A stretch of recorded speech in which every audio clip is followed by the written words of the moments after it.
Everybody, welcome back to another episode of FSI DFS Fantasy NASCAR Picks. I'm your host, Mike31, and do a short video today because I know it's a football day. And speaking of that, you can check out my Week 6 breakdown on the channel. So a good reason to subscribe to our channel so you know when our videos are coming out. McKinley has also done Monday through Friday some great hockey videos and continue to do that through the season if the interest is there. So if you want to play DFS hockey, we've got that for you too. If you want Major League Baseball postseason picks up again, I know there's not a ton of games left, but it's still free on our site. So if you want to go to the description of the video, you can get into our website and it has all of our packages there. And Major League Baseball is free. So Las Vegas race here should be, hopefully it's better than the Xfinity one. That was kind of a snooze fest. Congratulations on Herps getting a win there. Finally putting things together, stars aligned, which is good. So that's cool. On this one, it's going to be almost the same situation as we saw in Xfinity, where John Hunter Nemechek started in the back and is probably going to move up and be a super chalky play, but made a lot of sense, and you kind of had to have him. I don't think Elliott's going to dominate and lead some laps like he did, but I think definitely get up in the top 10. A lot of tire issues with the Hendricks cars. Everybody else was fine. They probably all had too low air pressure in them. I don't think there's any issue with the tire overall. So I think it's just the way they set them up. The track should be better now. It was, early on when they were out there, didn't have any rubber. They ran the Xfinity race on there. So it should be better to go racing today. So Bell has another pole here, a GPP for me. He just, whether it's a pit crew or it just always falls backwards. Is this the race potentially where he goes out and just completely dominates and leads a ton of laps and nobody can get by him? Potentially. I'll definitely have some shares in GPP, but I'm not playing him in cash.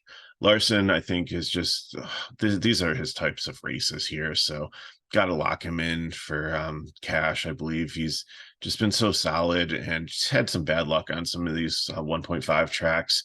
But I think this is the one where he goes out there and just absolutely dominates and locks himself into the final four.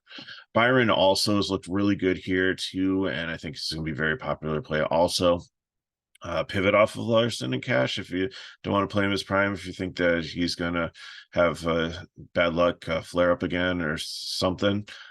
He's had a love-hate relationship with the tire for both seasons here, not just at Las Vegas, but in this series. So I can definitely see playing Byron. Truex, I think, makes a good GPP play here. He's still in the playoffs also. The green guys are the ones in the playoffs, so he's run well here also, just not as well as the other two. So you have to make some choices, and I don't think I'll have him, but I definitely will play him in some GPPs. Busher is looking really good. I think Roush Fenway is putting all resources in here on him, including having some of the other cars go out and do testing just to figure out some things and practice in qualifying, just to try to be able to help him. And probably took, now that Keselowski's out, probably took some resources like the best of the best, like from his pit crew and everything, just to try to push this car on into the final four. Kyle Busch, I have him as a cash play, and I usually have him as GPP, but this is his home track. So always does well here, knows the track really well. So I think he's going to surprise some people today and could possibly even win the race. So definitely like him in cash. Bubba Wallace, GPP, but I think he's be highly owned. I think even though he's out of the playoffs, I think they probably were looking to this track if he was and did a lot of research on it. So then again, maybe, they pulled some of his resources, go to Reddick, who is still in the playoffs. But I definitely like him here with savings in the GPP. Definitely has probably potentially top 5 upside and could maybe lead some laps out here. Tyler Reddick, he's one that likes to run the high groove, and if that's, sometimes there's multiple grooves that come into play here, and high groove runs really well. So if he can stay away from the wall, I think he'll be good. Another maybe pivot off of like Byron or so, a little bit more place differential, and a GPP could definitely, if you pivot off of like um, some of the other guys up there, then definitely could help out. Logano's been horrible on these tracks. Doesn't do well in dirty air, so fade for me. Ross Chastain looked actually pretty good in practice and qualifying. I don't have the practice times up here just because of the tire issues and some other things. I just didn't, and there was like a kind of a separation between practice and qualifying. So time wise, so I just don't feel that it was a valid like thing to point out to. I mean, if you go on Twitter, you can find them posted and on the NASCAR site, but didn't think it was super relevant. So, but Chastain looked good out there in that. Looks like they finally figured out some speed here after struggling all year on these types of tracks. So I think I'm going to try him in cash. Ty Gibbs made a lot of progress as a rookie, but I just don't think starting 11th here. Can he hold his position? Can he advance a little bit? Potentially. Can he win the race? Maybe. I mean, what Riley Hurst did yesterday. So I think that in a GPP, maybe I'll take some shots in tournaments, but not in cash. Blaney, same thing, has the upside to potentially win here, but I just think there's so many other stronger plays that I like to consider that he's just, and I don't see him like up there like leading laps and dominating, so he's GPP. Almirola, he's just, I think he's toast. So fade for me. Just hasn't run well on these tracks. Bowman has, again, if Hendricks figured out the tire issue, I think he's fine. He's the only one that probably really didn't have a tire issue, I think, out there as much, or maybe that was Byron, but again, I think as a team, they probably figured it out and they'll be fine. And the traction shows will be a little bit different too when they actually race on it. Hamlin, I really like here too. It's some upside. And if you don't want to go, I know it's expensive. You're already putting Elliott and Larson in your lineup. But if you don't throw in another dominator like Byron or Truex, Hamlin actually never really qualifies or looks good in practice here, but during the course of the race, he's got good long run speed and actually has they get the adjustments right and the car does become fast, and he should be able to carve his way up into the top 10, even into the top 5, maybe even lead some laps. So I definitely like him in cash here also. Austin Dillon has been better recently, but I still don't feel good playing him in cash, although his teammate is one of the Kyle Busch here, and like I said, it's his home track, so maybe he's got some hot tips from him or some ways to win. So I don't think he can win the race, but I think he could definitely hold his position or move up, but not doing it in cash. Briscoe was almost a borderline fade. He's just been really bad at these types of tracks, but just gonna give him a GPP tag for that. McDowell had a really good season. Just probably trying to look towards next year, try to figure something out for try some things for next season when they come back to these types of tracks.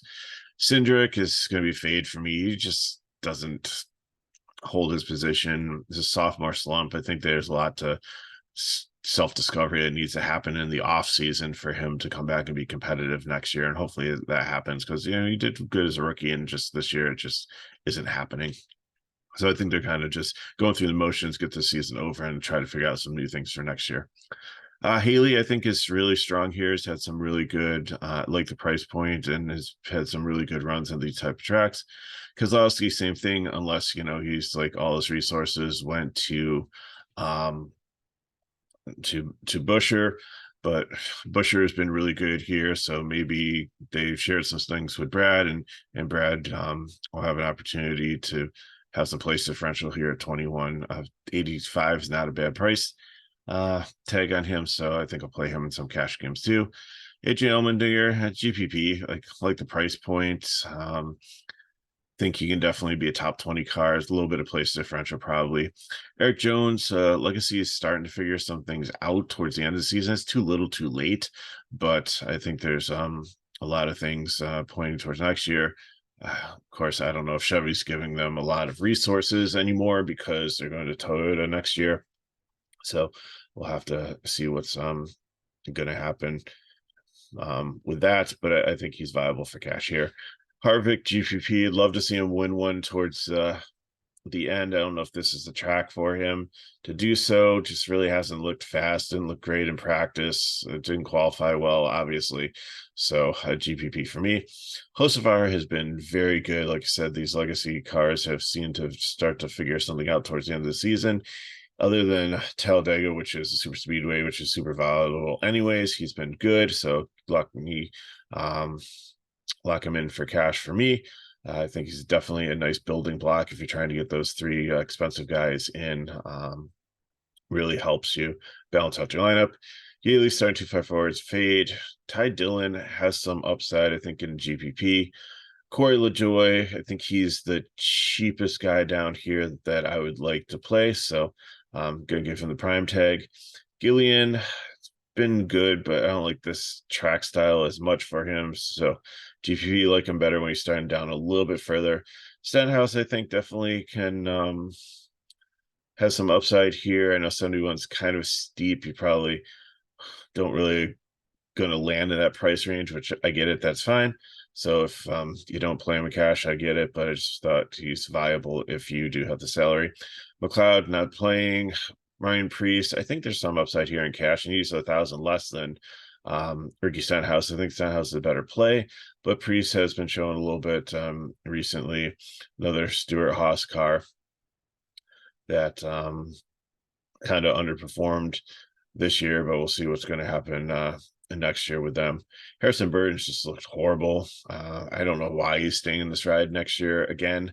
Like if I were the Wood brothers, I would be moving on at this point. Just hasn't done anything, moved up too fast, too soon, just on his namesake and not on his talent. So not playing Burton. Poole, no.